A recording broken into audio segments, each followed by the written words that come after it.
കുട്ടികൾ സാന്നിധ്യം പലപ്പോഴും പലർക്കും ബുദ്ധിമുട്ടായി അനുഭവപ്പെടാറുണ്ട്, പ്രത്യേകിച്ചും പള്ളികൾ പോലുള്ള ഇടങ്ങളിൽ.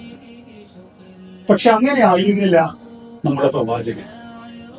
ഒരിക്കൽ മദീന പള്ളിയിൽ പ്രവാചകൻ ഖുതുബ നിർവഹിച്ചുകൊണ്ടിരിക്കെ പേരക്കുട്ടിയായ ഹസനത ഓടി നിർത്തു.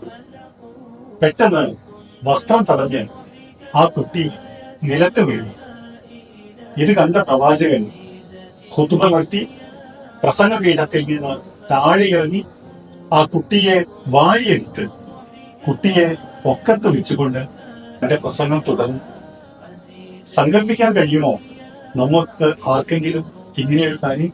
അതിനാൽ നമ്മുടെ വീടുകൾ, നമ്മുടെ ആരാധനാ ഇടങ്ങൾ, നമ്മൾ പെരുമാറുന്ന മുഴുവൻ സ്ഥലങ്ങളും ശിശു സൗഹൃദപരമായിരിക്കാൻ നാം ശ്രദ്ധിക്കേണ്ടതുണ്ട്. അതാണ് പ്രവാചകന്റെ മാതൃക.